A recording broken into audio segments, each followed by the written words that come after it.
Hello and good evening. I'm Melissa Idris. And I'm Sharaad Kuttan. You're watching Consider This, the show where we want you to consider and then reconsider what you know of the news of the day.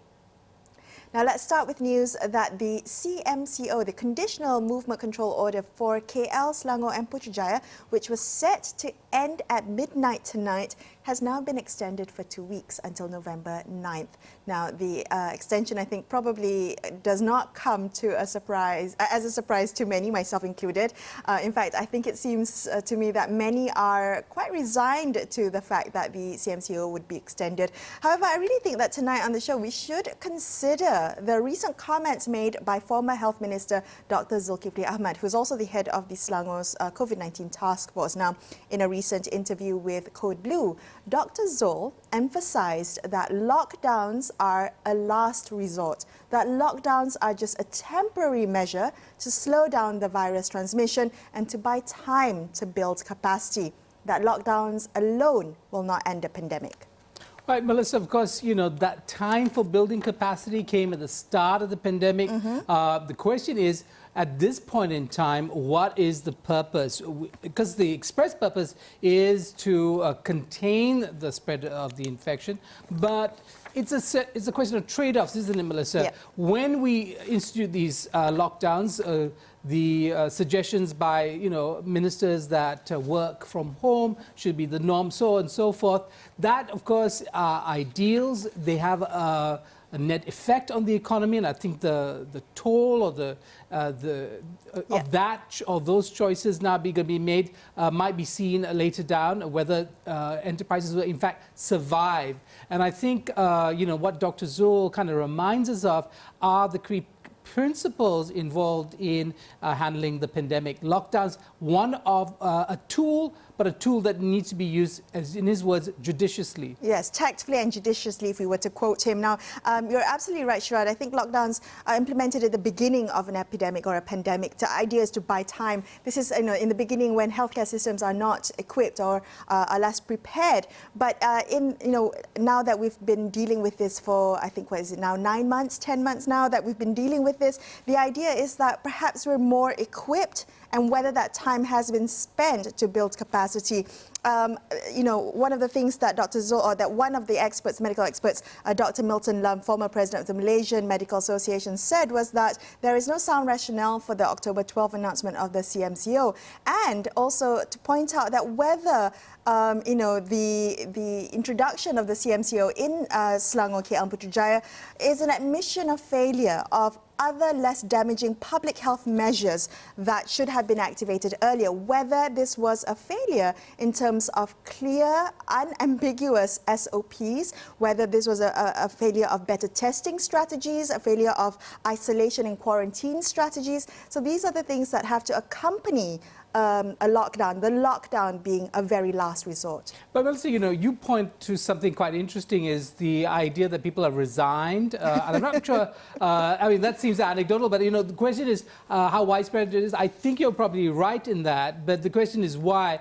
Is it because so much of the discourse around the pandemic has fostered fear, perhaps an irrational fear of the disease, and therefore, we are very quick to give up our power, our agency, our free choice, our even critical and questioning mind to others who we think are going to save us. And I think that probably also underscore the promotion of that emergency rule initiative by the government. So, kind of pushing that fear button, I think, was very much part of it.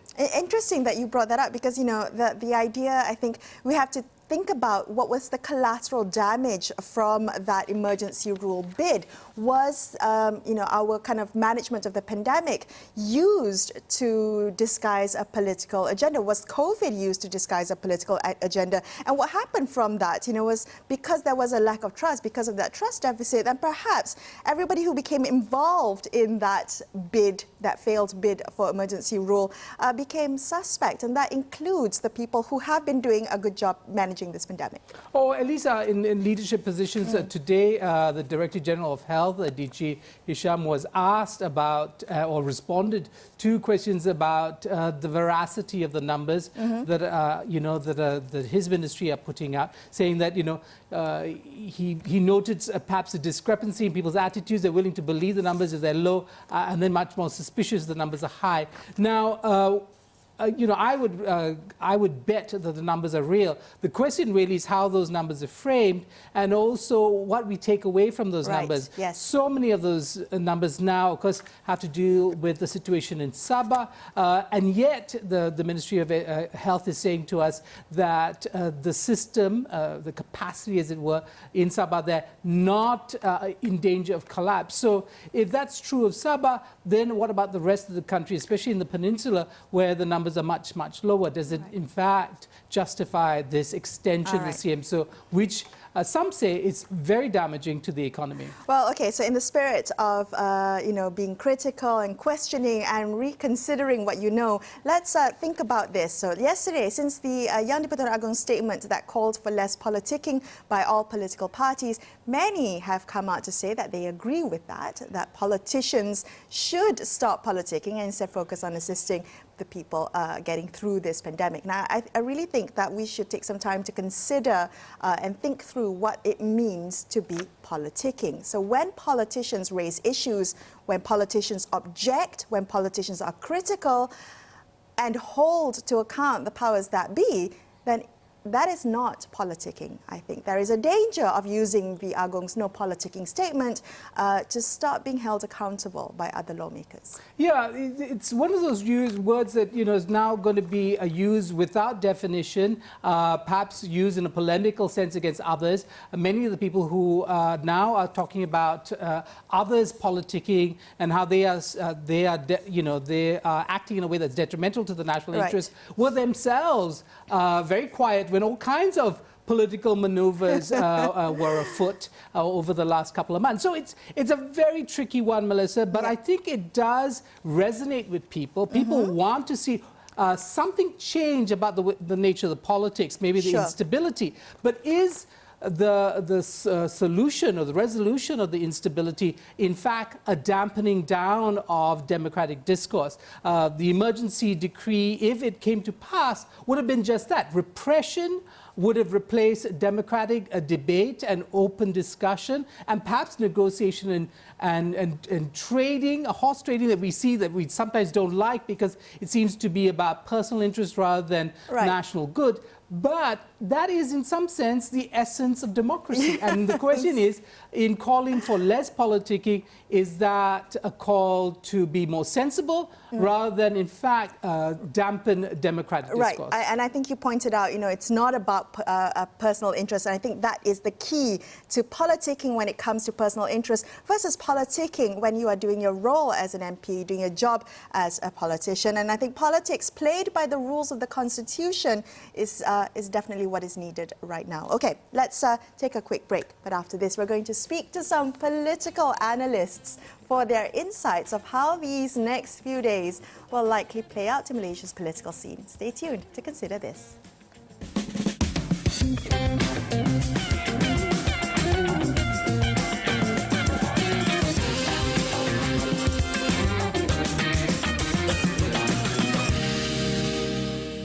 Hi, you're watching Consider This. I'm Melissa Idris. With me is Sharaad Kuttan.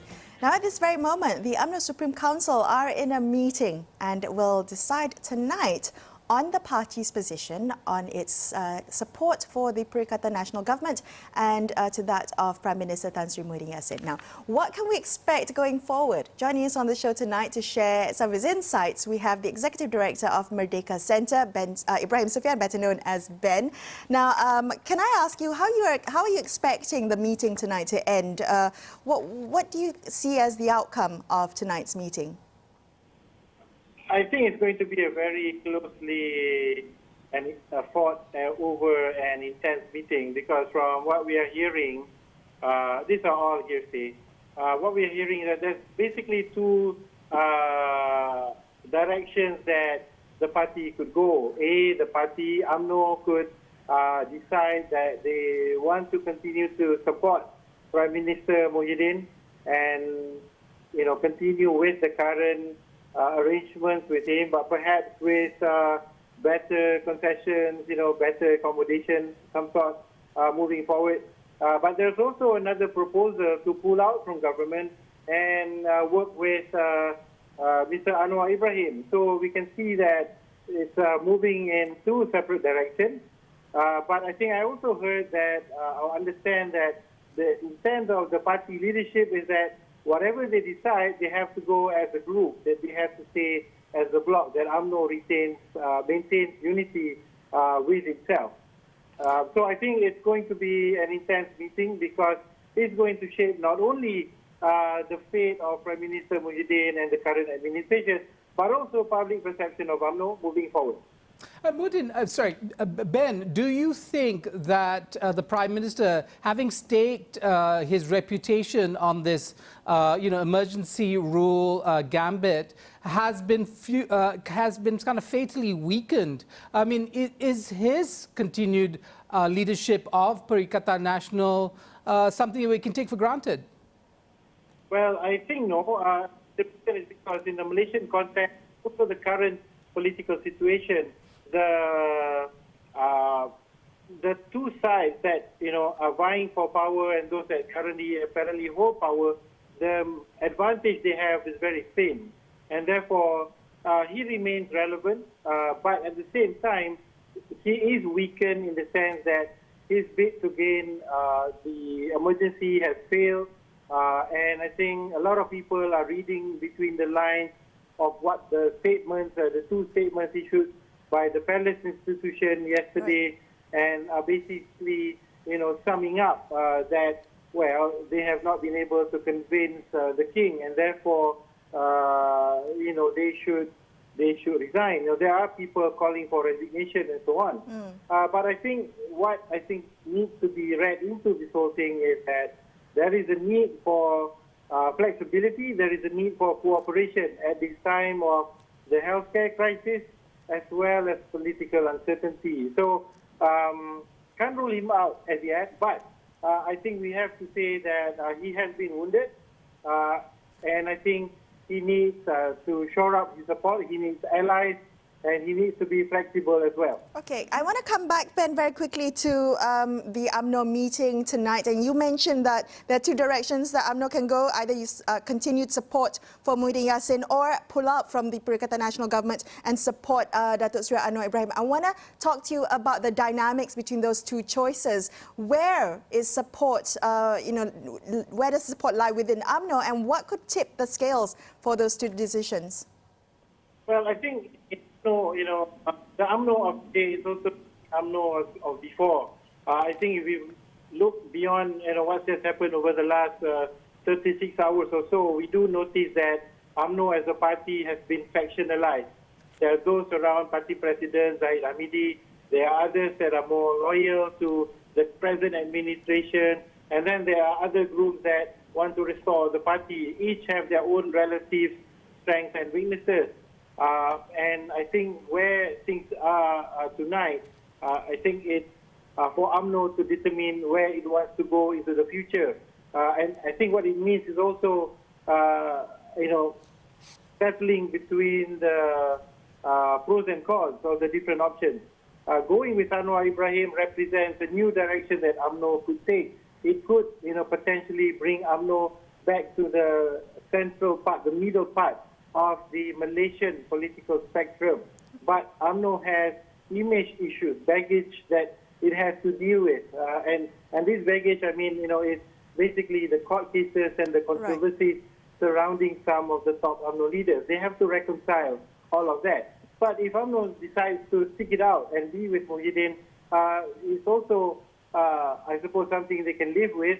But, could we see, Ben, if they decide to stick it out with Muhyiddin Yassin, could we see a reshuffling of cabinet, an expansion of cabinet to reflect greater UMNO interest? Potentially so. I think, it means that the current leadership of UMNO will be more assertive the hand of the UMNO Party President, Zahid Hamidi, has certainly been strengthened, in the last 24 hours. And so he will have to have greater say over what happens within the government right now. Right. So, Ben, this sounds like a scenario taking us a week back, right? So it's as it were, this was going to happen on the Monday that Zahid Hamidi announced a ceasefire, expected a cabinet reshuffle, then the emergency decree gambit. That's failed. Now we're back to a cabinet reshuffle or expansion. But, and this is an issue, I think, for Malaysians, will an expanded cabinet with more cabinet ministers, I don't know how many more cabinet ministers we can take, will that bring about good governance? I mean, certainly no. I mean, like so many guys on right now, and they just seem to be shooting off their mouth, at every opportunity and undermining confidence and trust in government. I mean, just this afternoon, we have one deputy minister saying that this outbreak is the result of the riot. The riot didn't maintain SOP, so the disease has spread, and that has lit social media on fire. So I think they need to come together and come up with a real plan first, and they need to bring the people that matter into the cabinet, not just, pack it up with as many people so that everybody has a salary and a chair. I think they need to fix that. And I think that is the spirit of the message from the palace, that they need to stop politicking and sit down and solve the problem. Okay. And so, that's one way. But I think if the present leadership of the country has some gumption, has some courage, I think they need to reach out beyond just UMNO and bring other parties on board. Ben, very quickly, because you brought up you actually used the phrase no politicking. I do want to ask you about the Perikatan National Government's narrative about the the emergency rule bid, framing the public conversation around the fear of a general election, and also now I think framing the Agong's statement of no politicking as to not to raise any issues at the moment. How are you reading this, Ben? I mean, how effective in terms of a communication strategy is this going to be? I mean, the problem, I think, with the communication strategy, and he has got a lot of people riled up, is that it just simplified the two problems into two possible solutions. A, we have a political impasse and therefore we need to have an election. Or B, because we have this COVID-19 crisis, we must have an emergency lockdown. And I think it presents as if there's no other in-between options that they can do. That I think as individuals, as human beings, the leaders are not able to step out from their ideological cages to reach out to the other guys, simply because if I do this, it's going to be extremely unpopular. My supporters, my constituents will not support me. Right. And here I have to bring up the R word, the race word, because I think Perikatan Nasional is a Malay party, a Malay Muslim party. Cannot work with the kafir, so it becomes a problem, and it's affected and the whole country. And I think they need to step aside all of those sentiments and focus on the problem at hand. And I think if they're genuinely authentic about this, the wider Malaysian public, Malays, Chinese, Muslims, non-Muslims as well, will recognize the leadership that they have put across. Ben, thank you so much for speaking with us tonight and for your candor. We appreciate it. We're going to take a quick break on Consider This. We'll be back with more. Stay tuned.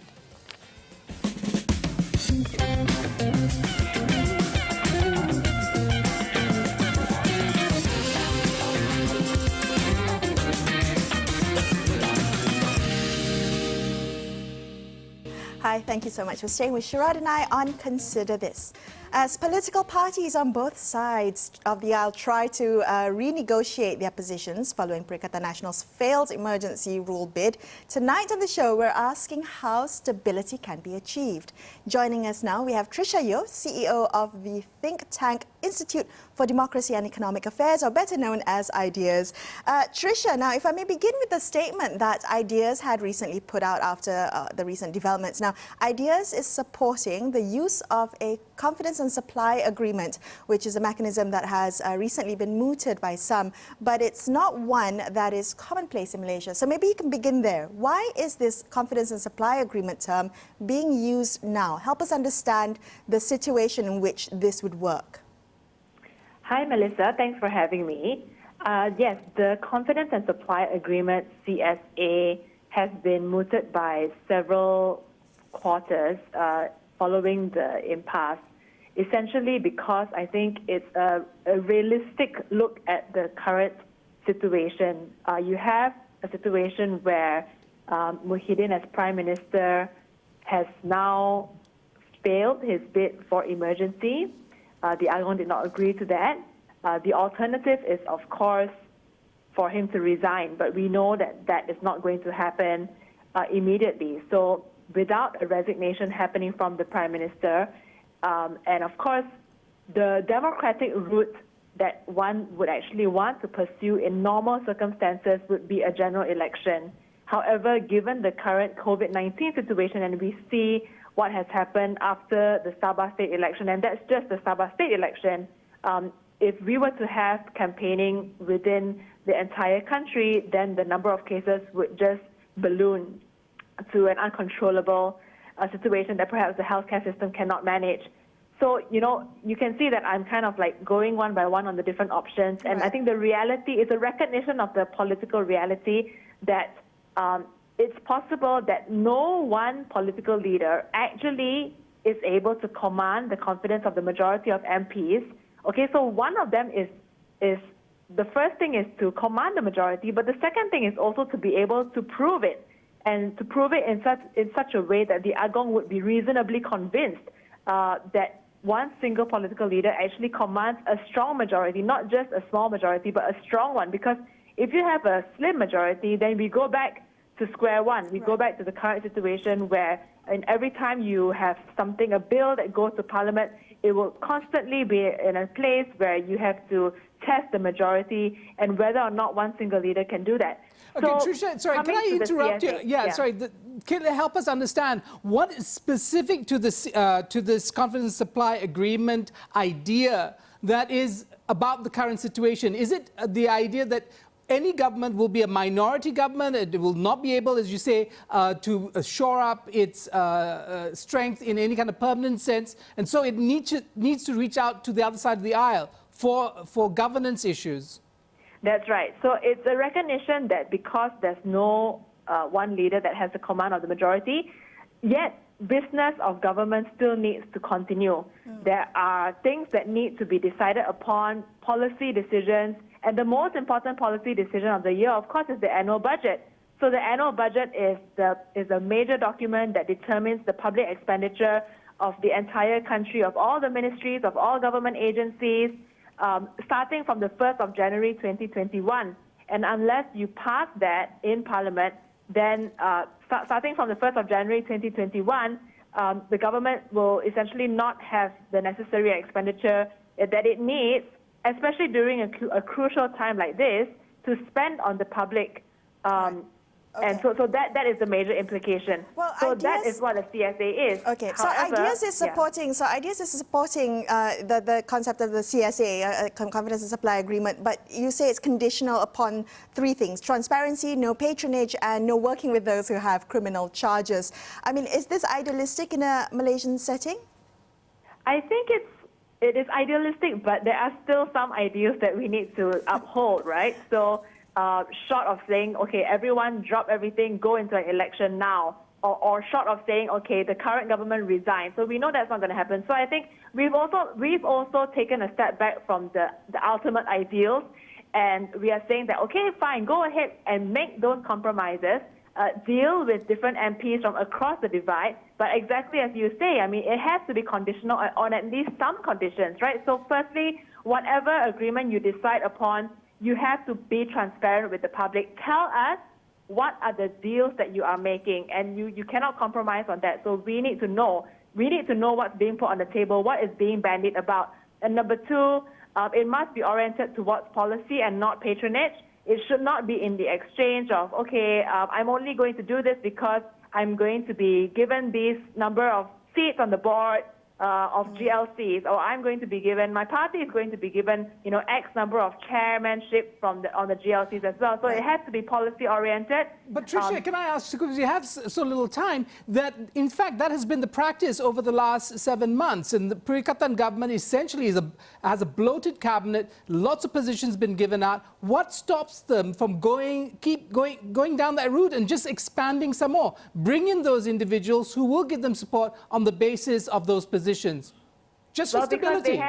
Because they have to. Because if they don't, and if the parties are wise enough to push for more concessions, I would say policy concessions, then, Muhyiddin's government essentially would have to back down on some of those things if it really wants to get the buy-in necessary, because, the alternative is to essentially admit that you do not have the sufficient numbers in Parliament, and essentially you do not get the budget passed. And we all know that that's why we are here today, because for 7-8 months, other things have gone into Parliament, no problem. But if you do not get a budget passed, then that really is saying that it is a motion of it is a vote of no confidence in the sitting government.